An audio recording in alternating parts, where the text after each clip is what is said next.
First Naaway. boyfriend niya, tapos sila yung Nagkatuluyan. nagpakasal kasi nga parang hindi niya daw alam nun yung standard niya. Parang hindi niya alam kung ano ba yung ideal guy ko. So, nung meron daw nanligaw sa Mm. kanya, talagang pinakasalan niya na.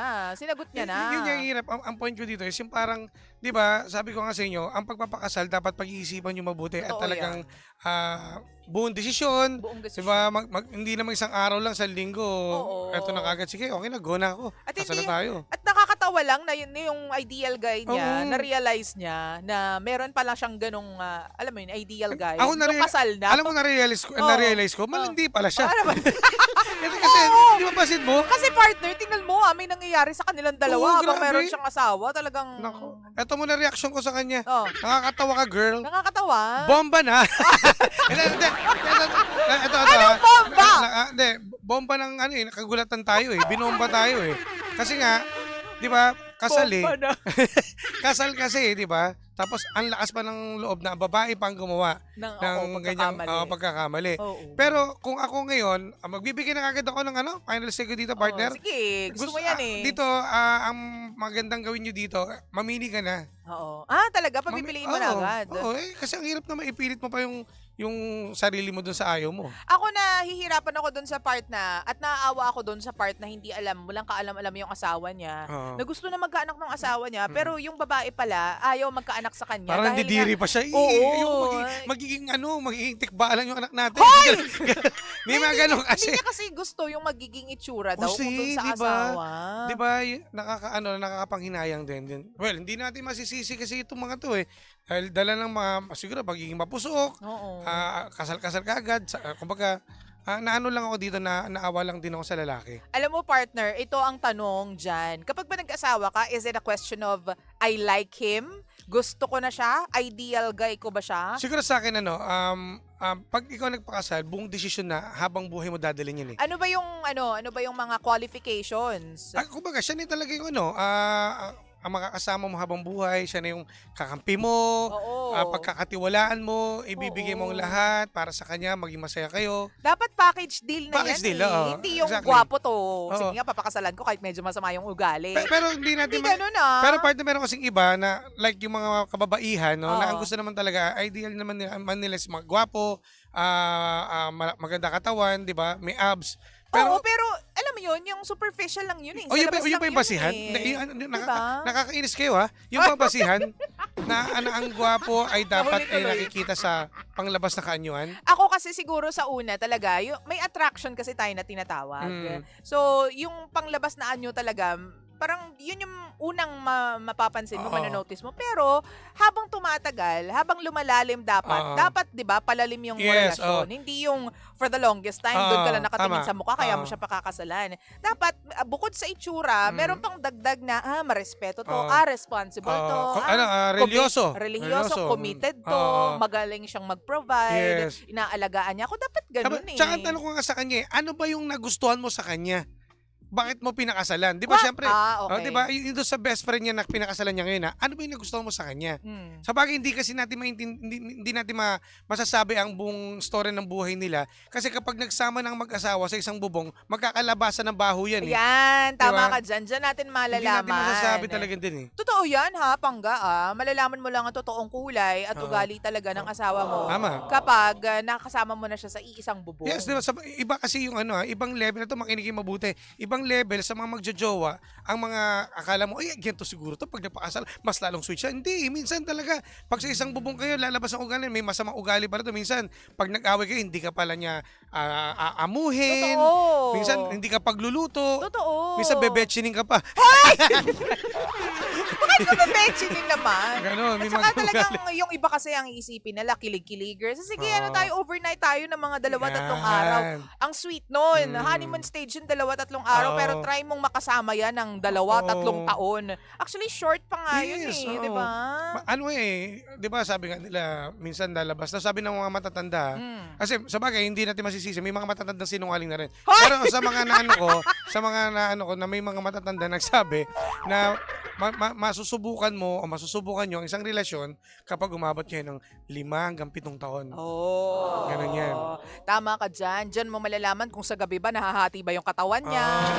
Kung meron ba siyang mga ibang bad sides Oo. na ma-experience o malalaman mo sa kanya. Lumilipad ba siya kapag madaling araw? Yan. Diba?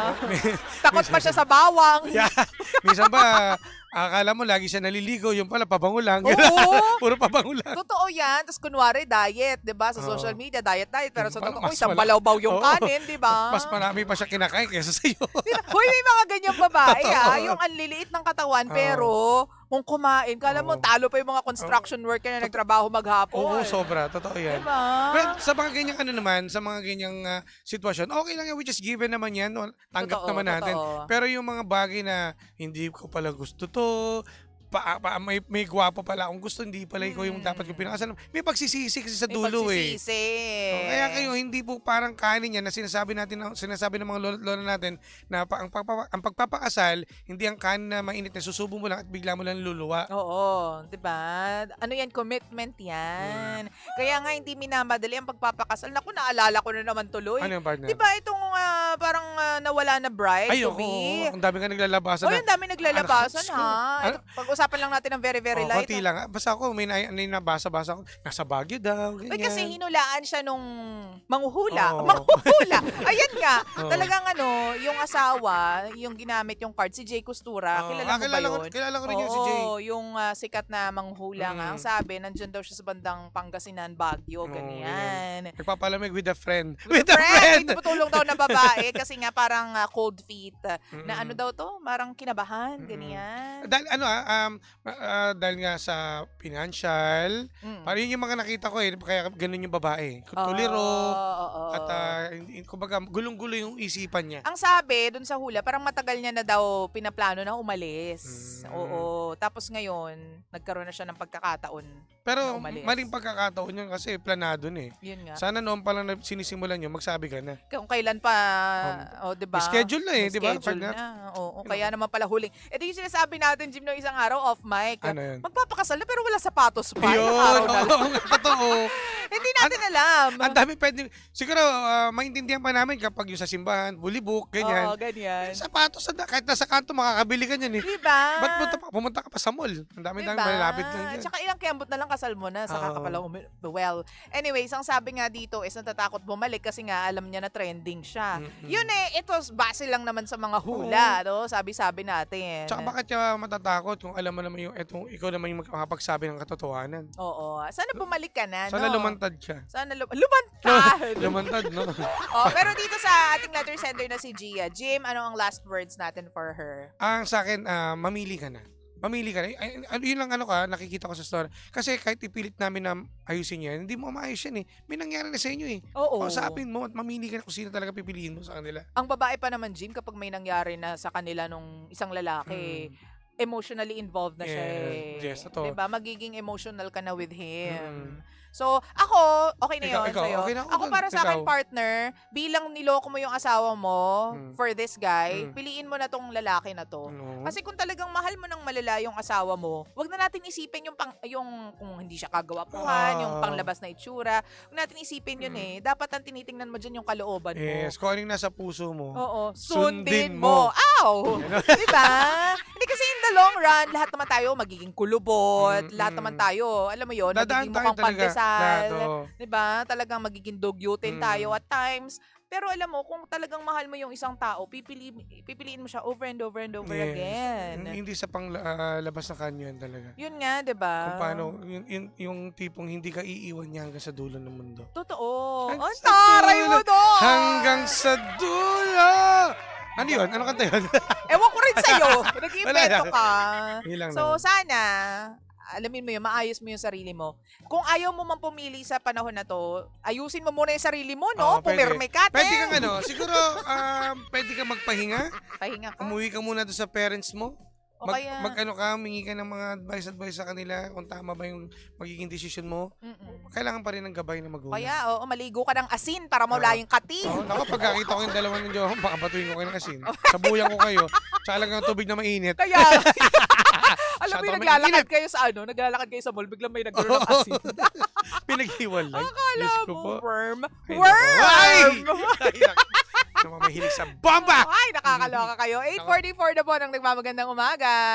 Oh, bago tayo mag-exit, maraming salamat pala kay Ate Yoli Ruiz. Sabi ni Darwin pala, partner, Kung ayaw ni Gia doon sa asawa niya, dapat in the first place, hindi niya pinakasalan. So, usad doon sa lalaki. Eh. Totoo naman.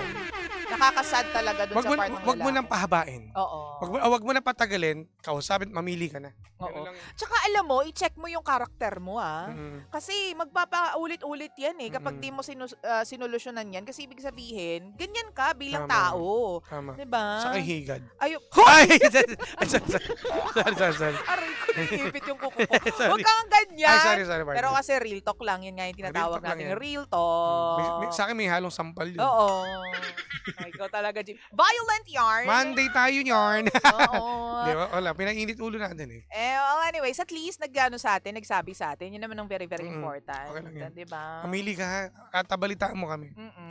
Anyways, 8:45 ng umaga. Pangga, thank you very much sa pagtutok po sa amin ni Jimbo kanina pang alas 4 ng nagmamagandang umaga. Yes, Bukas naku. po ulit, same time, same frequency. O sa mga nagtatanong partner, saan ba pwedeng isend yung kanilang lihim ng liham? Pwede niyo pong isend po sa akin. Huwag kayong mahiya. Tsaka please naman huwag po mahaba. Ha? Oo, totoo. I-ano nyo na, direct to the point na agad. DJ Jimbo. Message mo yun. Ayan. Ako naman, Lindsay1067. Hanapin niyo po. Kung nilike nyo na yung page ni Jimbo, lalabas din ako doon. Lindsay1067. Ha! At sa ating official Facebook page, partner. Energy FM 1067. Yung! O siya! Pangga tayo pa rin po ang number 1. 06.7 Energy FM. Pangga, huwag sabihin radyo. Sabihin mo! Energy! Tutok lang! DJ Lindsay at DJ Jimbo. Energy sa umaga.